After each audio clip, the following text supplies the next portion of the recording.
वचन देकर हमें अनुग्रहित करें। आज अंतर्राष्ट्रीय संगोष्ठी में मेरे साथ ही वर्चुअल रूप से हमारे शिक्षा मंत्री जी जुड़े हुए हैं, श्रीमान इंदर सिंह परमार जी। इस अवसर पर विशिष्ट अतिथि के रूप में doctor Kuan, president ICU university Taiwan, श्रीमान पीटर चैन, एजुकेशन डायरेक्टर टीसीसी नई दिल्ली, कुलगुरु प्रोफेसर रेणु जैन जी, देवी अहिल्या विश्वविद्यालय के सभी सम्मान्य कार्यपरिषद सदस्यगण, रजिस्ट्रार और इस आयोजन समिति के सचिव डॉक्टर राजीव दीक्षित जी, इस अवसर पर मौजूद सम्मान्य शिक्षकगण, सभी विश्वविद्यालय महाविद्यालय में पधारे गणमान्य अतिथिगण, प्रेस, मीडिया, फोटोग्राफ एंड अन्य इलेक्ट्रॉनिक मीडिया और अन्य अतिथिगण, आप सबको मैं देवी अहिल्या की नगरी इंदौर में मध्य प्रदेश सरकार की ओर से एक बधाई देना चाहूँगा, जिसमें एक बड़ा कार्यक्रम आपके माध्यम से हो रहा है, जो संख्या बल में बड़ा भले ही नहीं होगा, लेकिन ये हमारी प्रकृति के लिए, देश और प्रदेश के लिए, सभी के लिए समान रूप से अत्यंत महत्व का है। अंतर्राष्ट्रीय संगोष्ठी जिसका विषय बताया गया टिकाऊ भविष्य के लिए पर्यावरण प्रबंधन, ये देवी अहिल्या विश्वविद्यालय लगातार ऐसे नवाचार करता रहता है।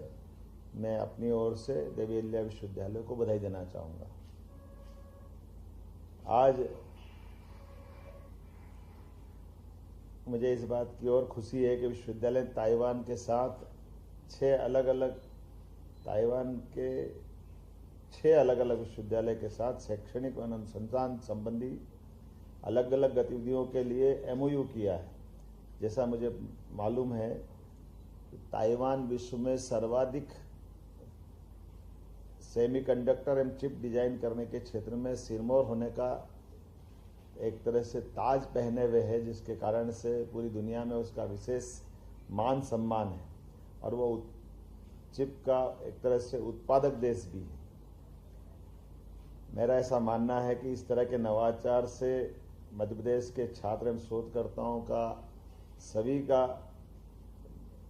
भला भी होगा और भविष्य में मध्य प्रदेश और देश को आगे बढ़ाने में मदद भी मिलेगी। मुझे बताया गया था कि मैं किसी कारण से स्वयं, पहले तो मैंने कोशिश की थी कि मैं हर हालत में इंदौर रहूँगा, लेकिन जैसा हमारी कुछ कठिनाई आ रही है, इस कारण से मैं उपस्थित नहीं हो पा रहा हूँ, तो मैंने कहा मैं वर्चुअल जुड़ूंगा। लेकिन मेरे प्रतिनिधि कलेक्टर आशीष सिंह वहाँ हैं, आप एक तरह से उनको जोड़ करके बात कर सकते हैं, जिसमें भविष्य में मध्य प्रदेश की संभावनाओं को लेकर, निवेश के मामले में खास करके चिप इंडस्ट्री को लेकर के, सेमीकंडक्टर को लेकर के मध्य प्रदेश सरकार निश्चित रूप से इसमें आगे बढ़ने में बहुत गंभीर है। और इससे जुड़ी हुई कोई भी चीज़ होगी जिसमें कोई सरकार के लेवल पे कठिनाई दूर करना, तो हम जरूर करेंगे। और हम उम्मीद करेंगे कि इस बहाने से ताइवान के और हमारे देश के संबंध और प्रगाढ़ हो। मध्य प्रदेश उसमें अपनी बड़ी भूमिका निभाने के लिए तत्पर है।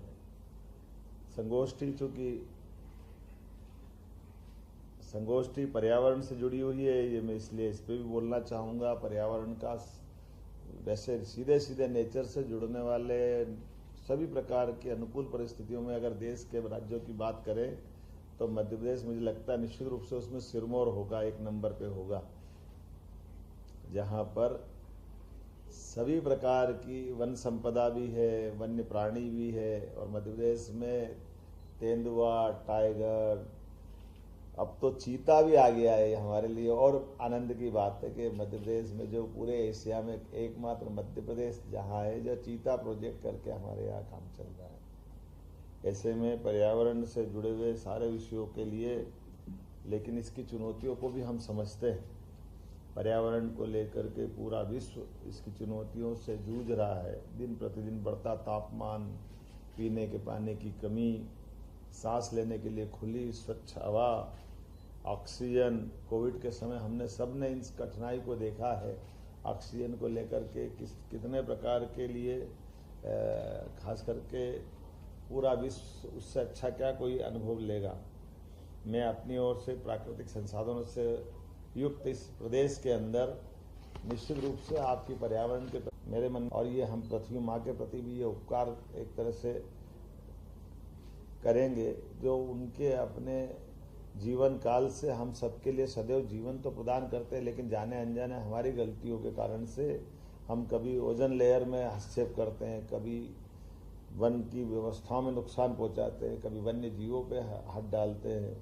और पर्यावरण के लिए ये सबका संतुलन, यद्यपि भारतीय संस्कृति सदैव से हमको अपने इस प्रकृति के साथ कदम से कदम मिला के चलने के लिए तत्पर करती है। संस्कृत का एक अच्छा श्लोक है, यत् पिंडे तत् ब्रह्मांडे। हमारी वैदिक काल से इस अवधारणा पर ही संस्कृति टिकी हुई है कि जो हम हैं वो पर्यावरण के साथ जैसा ब्रह्मांड है, हम अपनी चिंता करें ऐसे ब्रह्मांड की भी चिंता करें। जो हम पाते हैं वो हम देने के लिए भी तत्पर रहें। इसलिए जल का 5 तत्वों का बना हुआ हमारा शरीर निश्चित रूप से पर्यावरण को लेकर के ये अपने आप में ही सारी बातों को सबके सामने ले आता है।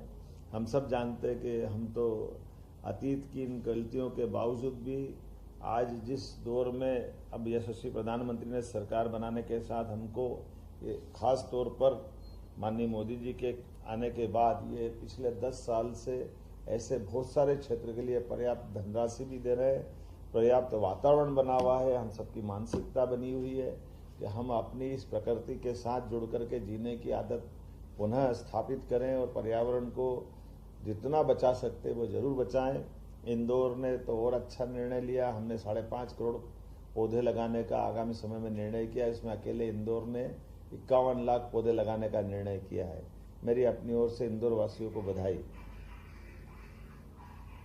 बीते 15 दिन का एक पखवाड़ा हमने भी पर्यावरण दिवस से लगा करके गंगा दशमी तक अपनी सभी जल स्रोत, कुएं, बावड़ी, तालाब सबके बारे में काम किया था। और अभी तक का जो मुझे डाटा बताया गया है, मध्य प्रदेश के इतिहास के बाद का इतना बड़ा लंबा अभियान ये पहली बार चला है। तो मेरी अपनी ओर से पूरे प्रदेशवासियों को भी बधाई, आप सबको एक तरह से इस आयोजन की बधाई। और आप निश्चित रूप से यहाँ जो राजनयिक आए हैं या बाकी विद्वान या अन्य अतिथिगण आए हैं, इनके साथ संवाद करके जो आप तय करेंगे सरकार उसके लिए गंभीर रहेगी, उसमें आगे बढ़ने को तैयार है। मध्य प्रदेश सरकार की स्वयं की इच्छा है कि हम सब निश्चित रूप से चिप इंडस्ट्री में, सेमीकंडक्टर इंडस्ट्री में हमारे बच्चों के लिए भविष्य में नए कोर्स को लेकर के नए प्रकार की बौद्धिक क्षमता तो हमारी बहुत है, लेकिन अभी जो जरूरतें हैं उसके लिए निश्चित रूप से हम मिलकर के आपके साथ काम करने को तैयार रहेंगे। पर्यावरण के साथ साथ अगर ये दूसरा योगदान मिलेगा तो मुझे ज़्यादा आनंद आएगा। एक बार फिर इस पूरे आयोजन के लिए मेरी बधाई, बहुत बहुत धन्यवाद।